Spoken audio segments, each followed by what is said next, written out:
Good morning and welcome back to CTV Morning Live. It is just about 8:30 on your Wednesday. Class complexity will be a part of the new deal, a 3-year deal for teachers. That's the ruling of the binding arbitration board overseeing negotiations between the province and the Saskatchewan Teachers Federation. That means both sides must agree to contractual language surrounding complexity with a $20 million per year fund set aside for the issue. It's been a point of contention since teachers began talks in 2023. This is a historic decision for Saskatchewan students, teachers, and for the future of public education. For 10 years, teachers have brought forward proposals to address the challenges that they experience in schools and classrooms. And throughout those 10 years, the Government Trustee Bargaining Committee have refused to engage in the process. The arbitrator also ruling on salary. The teacher is seeing an increase of 9% over the 3-year contract dating back to when the previous deal expired. For more on this, let's get reaction from the Minister of Education for this province, Everett Hindley, who is in studio with us first thing this morning. Thank you so much for making the trip in. Yeah, you bet. Good morning, Daryl. Your reaction to what you just heard, the big dollar ticket is $20 million now. Yeah, first of all, we're thankful for the arbitrator's work. There was obviously a lot to consider as part of the entire process. And this has been a long time, this dating back, obviously, the past number of months on this issue. And it involved people right across this province, teachers, support staff, students, and most importantly, students and families. So grateful for the arbitrator's work. And do you agree with the decision? Well, we're thankful for a couple of things. First of all, the arbitrator did agree with the offer on the salary piece, which we had always felt was fair and reasonable. And so we're glad to see that. And then, of course, recognizing as well that the arbitrator decided to make some comments and decisions around the complexity piece. So the next part of this is kind of working through the finer details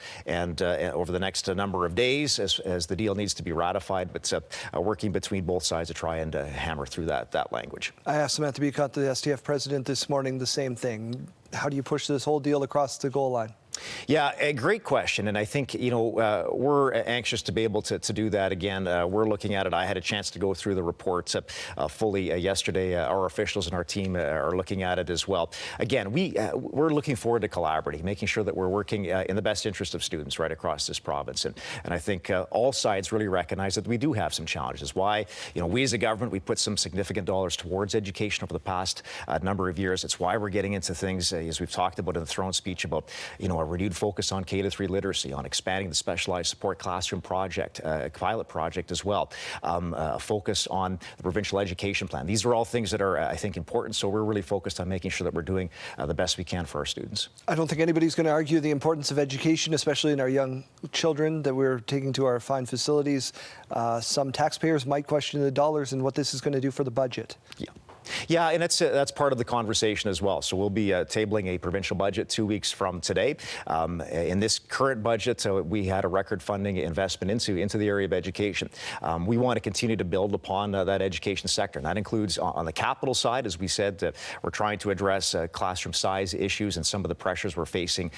Good pressures, nice problems to have when it comes to growing communities and growing cities of Regina and Saskatoon and other parts of the province. So we want to continue to do that work in that regard. But again, also recognizing that there's the human resource side of this as well. Teachers, educational assistants, other important professional support staff to be able to make sure that we do really have the best learning environment for kids right across Saskatchewan. You're not really new to the portfolio anymore. Yeah. You've been doing some learning all along the way. What's the biggest thing you've taken away? Well, been able to kind of get out and about on the road a bit now here too, and traveling to communities across this province and trying to get in front of school divisions and school boards and to be able to see and witness firsthand what's happening in our schools, where things are working very, very well. And as an example, I did have an opportunity to visit in person one of the specialized support classroom pilots and to see how they've actually been able to make that really work well for students in that particular school. So that's been an important part for me, I think, to be able to see that firsthand, talk to teachers, talk to EAs, talk to those in the front lines, school board trustees that are involved in this as well, making some key decisions in the education system. So